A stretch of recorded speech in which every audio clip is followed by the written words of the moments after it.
छत्तीसगढ़ में जब चुनाव हो रहे हैं और अब तो समय ही आ गया है, तो यहां कांग्रेस सरकार के दौरान घोटालों की जरा झलकियां दिखा देता हूं। बड़े ध्यान से देख लीजिए इन सारे ग्राफिक्स को, बड़ी मेहनत से तैयार किया है और एक एक न्यूज, एक एक घोटाले, ये महादेव ऐप घोटाला से लेकर के छत्तीसगढ़ शराब घोटाला, अभी तक तो केजरीवाल के शराब घोटाले की जानते हैं, जानकारी है, यहां भी बहुत बड़ा शराब घोटाला, फिर कोयला घोटाला, वो यूपीए सरकार की याद आएगी, गोबर घोटाला, और गोबर आप समझ रहे हैं ना, उसके बाद गौठान घोटाला, मतलब लालू यादव के भी रिकॉर्ड को तोड़ दिया है, वो चारा घोटाले से भी आगे बढ़ गए हैं। और इसके बाद सीजीपीएससी घोटाला यानी नौकरी घोटाला। और जितनी खबरें देख रहे हैं ना दोस्तों, एक एक करके छांट छांट करके छत्तीसगढ़ जैसे छोटे राज्य में इतने सारे घोटाले, आरोप, गिरफ्तारियां और कार्रवाइयां जो अब तक चल रही हैं, इन सभी को एक एक करके डिकोड करूंगा।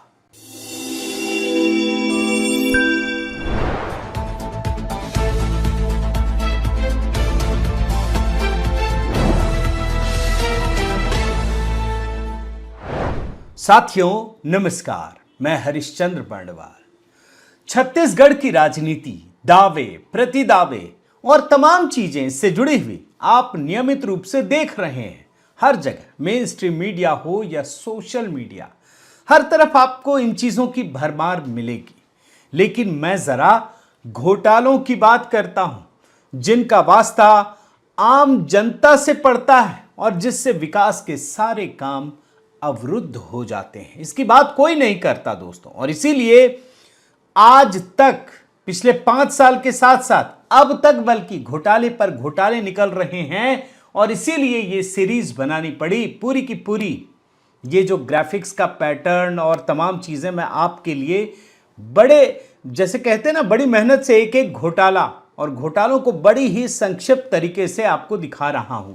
महादेव ऐप घोटाला, अब जरा सोचिए, मतदान से ऐन पहले, मतलब चुनाव के एकदम नजदीक, ईडी ने 5 करोड़ 39 लाख रुपए की नकदी जब्ती की। सोचिए, 5 करोड़ 39 लाख, और जो बैंक बैलेंस है ना, जिसको कि जब्त किया गया है, वो भी 15 करोड़ 59 लाख रुपए का। आप सोचिए, बाकी जगह तो नहीं मिलता, छत्तीसगढ़ में मिल रहा है। और नोटों की ऐसी गड्डियां, आप सोचिए। और जैसे ही बात आगे बढ़ती दोस्तों, तुरंत जानकारी सामने आ गई कि महादेव ऐप के प्रमोटर ने मुख्यमंत्री जो छत्तीसगढ़ के हैं, भूपेश बघेल, उनको 508 करोड़ रुपए दिए। यह कोई छोटी खबर नहीं है, सीधे मुख्यमंत्री तक, मुख्यमंत्री का नाम तमाम जगह पर इस तरीके से छपे हुए। आप हेडलाइन देख लीजिए, सीएम भूपेश बघेल को महादेव बेटिंग ऐप के प्रमोटर ने दिए 508 करोड़। ईडी का बड़ा दावा, और ईडी का जो भी कहना होता है ना, उसको तो हल्के में आप ले नहीं सकते। यहां तो आप जानते हैं कि सुप्रीम कोर्ट तक से बड़े बड़े लोगों को छुट्टी नहीं मिली, जमानत नहीं मिली। ये ईडी के काम करने का तरीका है। सबूत होते हैं, पुख्ता जानकारी होती है, तब ये बात निकलती है। और हां, ये बात भी याद रखिए दोस्तों कि महादेव ऐप, जिसके जरिए ऑनलाइन सट्टेबाजी का खेल खेला जाता है, इतना बड़ा खेल, इसे शुरू किसने किया? इसी छत्तीसगढ़ के 2 लोगों ने। एक हैं सौरभ चंद्राकर और रवि उप्पल, और इन दोनों का ये जो अवैध कारोबार है, वो कांग्रेस सरकार के दौरान ही फला फूला। मैं तो ढूंढ रहा था कि कब इसका मतलब कब ये चीजें बनी, कब शुरू हुई। देखा मैंने, इसी दौरान शुरू हुई हैं।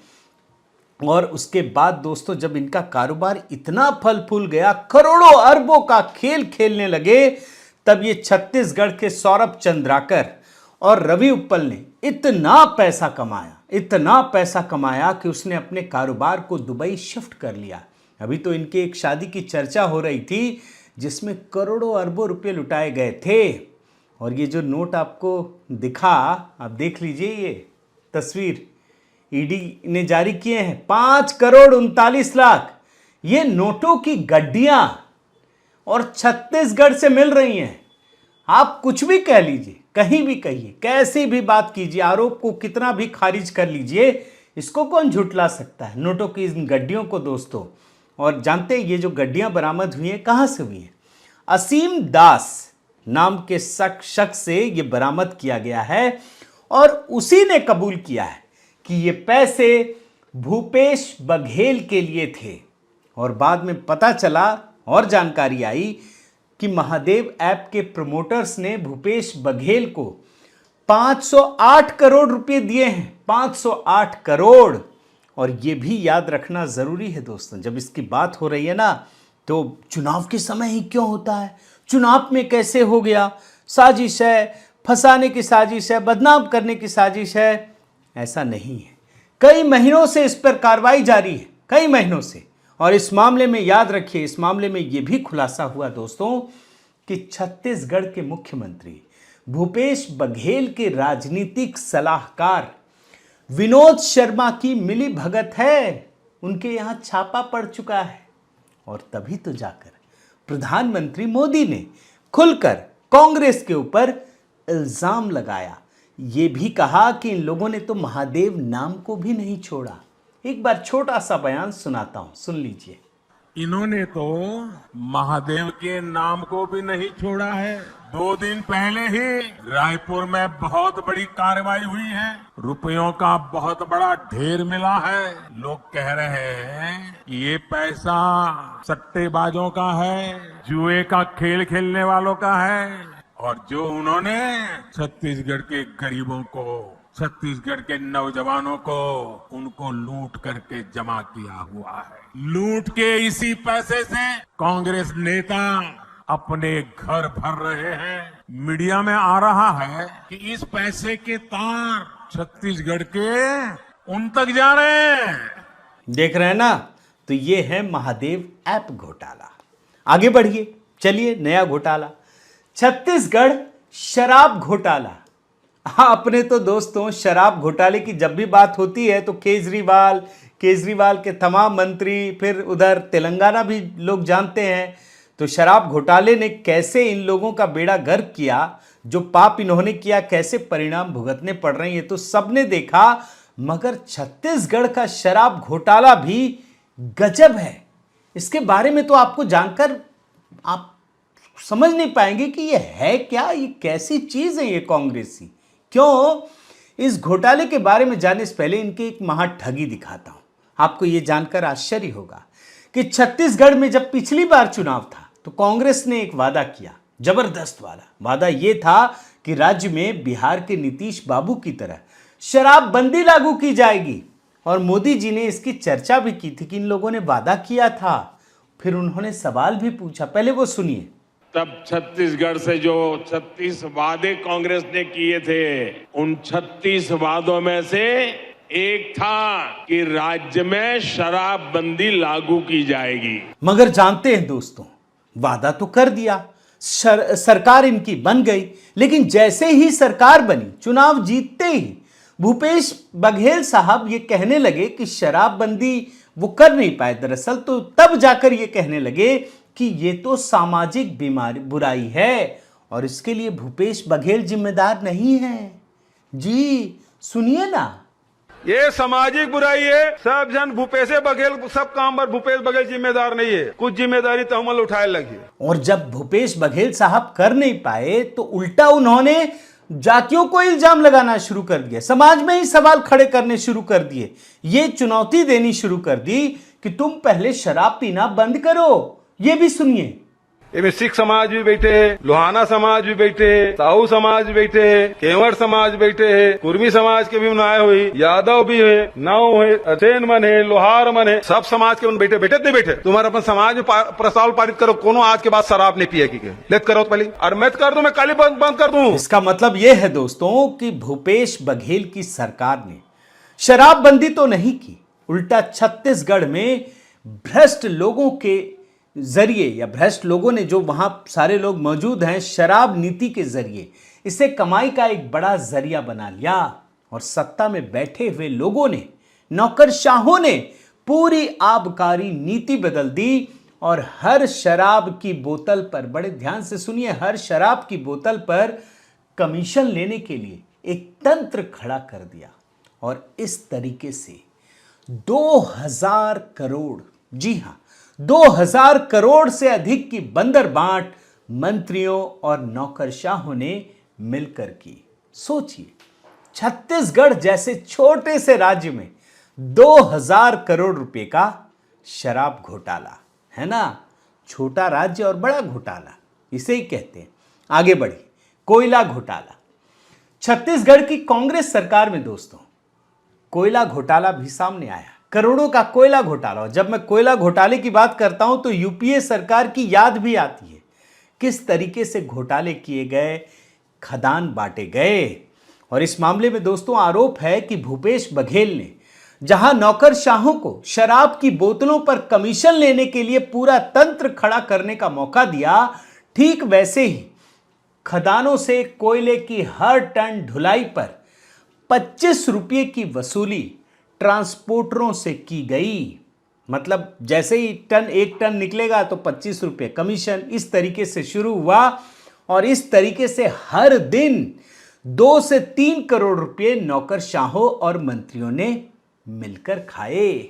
और इस मामले में जानते हैं आईएएस अधिकारी तक के लेवल के व्यक्ति की गिरफ्तारी हो चुकी है और कांग्रेस के कई विधायकों पर शिकंजा भी कसा है। तो ये हो गया कोयला घोटाला। और आगे बढ़िए, छोटे में आपको दिखा रहा हूं, बहुत विस्तार में नहीं जा रहा। गोबर घोटाला, बताइए गोबर घोटाला भी हो सकता है। और यह मामला सामने आया, इसीलिए लोग मजे ले रहे हैं कि कांग्रेस ने लालू को चारा घोटाला करने का मौका दिया और खुद गोबर घोटाला करने में लग गए, ये आरोप लग रहे हैं। और क्या है घोटाला, आप समझिए। दरअसल छत्तीसगढ़ में जो भूपेश बघेल की सरकार है, किसानों को लुभाने के लिए 2 रुपये किलो गोबर खरीदने की योजना निकाली थी कि 1 किलो गोबर दो, 2 रुपये ले लो। और मुख्यमंत्री ने 246 करोड़ रुपए का गोबर सरकारी धन से खरीद लिया, जो भूपेश बघेल की सरकार है। लेकिन सिर्फ आरोप है ये कि 17 करोड़ के गोबर का हिसाब किताब है, सिर्फ 17 करोड़ के गोबर का है। और 229 करोड़ रुपए का गोबर गया कहां, किसके काम आया, इसका कोई हिसाब किताब ही नहीं है। मतलब गोबर तक को नहीं छोड़ा, यह स्थिति है। आप सोचिए कैसे भ्रष्टाचार का खेल चलता है। उसके आगे बढ़िए, एक है गौठान घोटाला।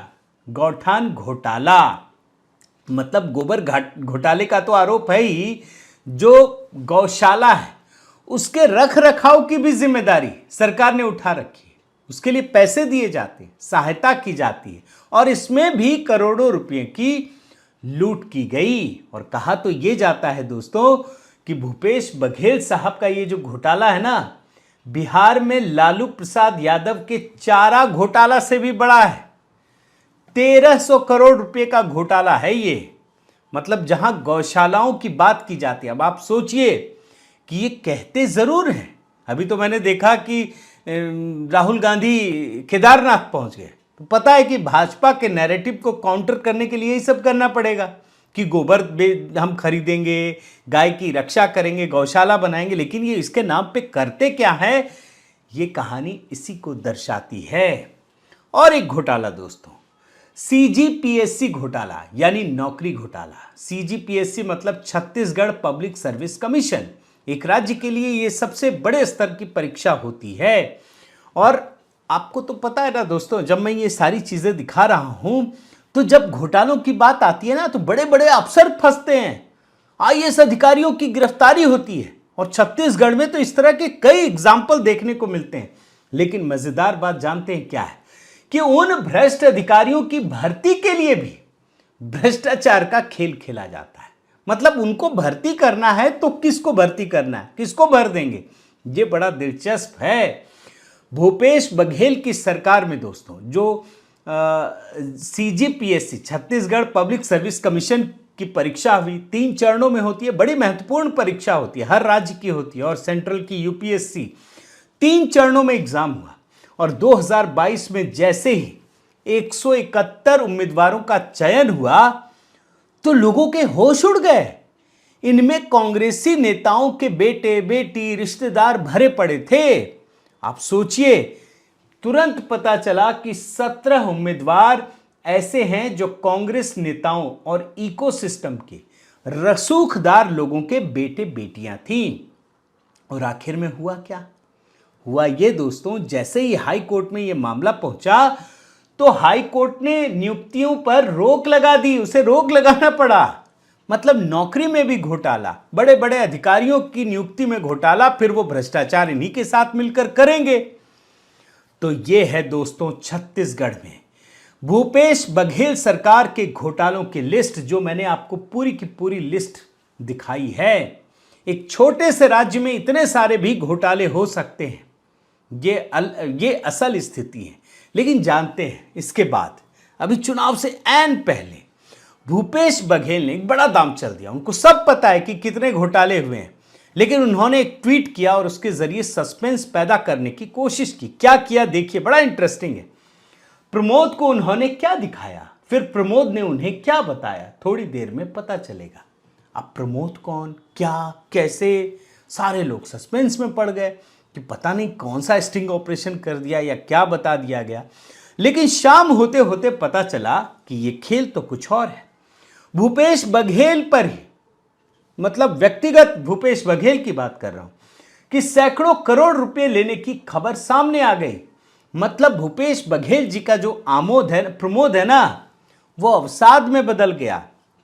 और इसके बाद प्रधानमंत्री को भी मौका मिला, सबको मौका मिलेगा भाई। क्या आप खेल खुद ही कर रहे हैं और जब फंसने की बारी आती है तो एक सस्पेंस क्रिएट करते हैं।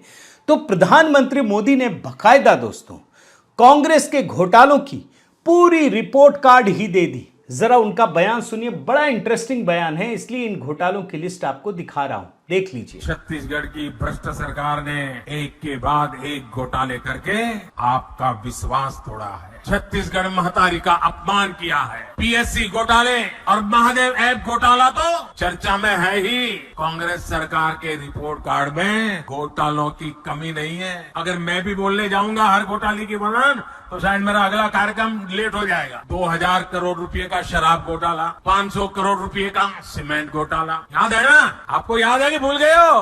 5000 करोड़ रुपए का चावल घोटाला, 1300 करोड़ रुपए का गोठान घोटाला, 700 करोड़ रुपए का डीएमएफ घोटाला, 500 करोड़ रुपए का चावल कस्टम मिलिंग घोटाला, सैकड़ों करोड़ रुपए का कोरोना के शेष का घोटाला। छत्तीसगढ़ को लूटने का कांग्रेस ने कोई भी मौका नहीं छोड़ा है। मैं फिर आपको विश्वास दिलाता हूं, राज्य में भाजपा सरकार बनने के बाद ऐसे घोटालों की सख्ती से जांच की जाएगी। आपका पैसा लूटने वालों को जेल भेजा जाएगा। साथियों, कांग्रेस ने गरीब को धोखे के सिवाय कभी कुछ नहीं दिया।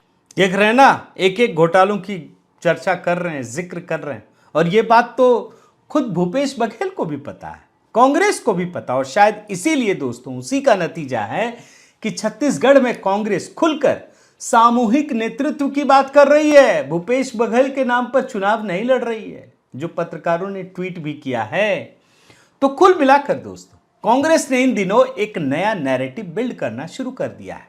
अब मोदी जी पर तो कुछ कह नहीं सकते, लेकिन भाजपा की जो राज्य की सरकारें हैं उन पर भ्रष्टाचार के संगीन इल्जाम लगाते हैं। कर्नाटक में इनका मॉडल सफल हो गया और बाद में पता चला वहीं इनकी सरकार के मार्फत जो लोग हैं, जुड़े हुए लोग हैं, उनसे करोड़ों रुपयों की उगाही हो रही है। भाजपा में तो नहीं था ऐसा, या मिला हो तो जरूर बताइएगा। तो ये एक नैरेटिव बिल्ड करते हैं और उसमें फंसाते हैं, बदनाम करते हैं। लेकिन भाजपा वाले वो समझ ही नहीं पा रहे। भाई, प्रधानमंत्री मोदी की सबसे बड़ी ताकत भ्रष्टाचार के खिलाफ उनका दृढ़ निश्चय है। आज तक 9 साल के बाद भी, 9.5 साल के बाद भी किसी की हिम्मत नहीं है कि प्रधानमंत्री मोदी पर कोई इल्जाम लगा सके। लेकिन आप सबको फंसा रहे हैं।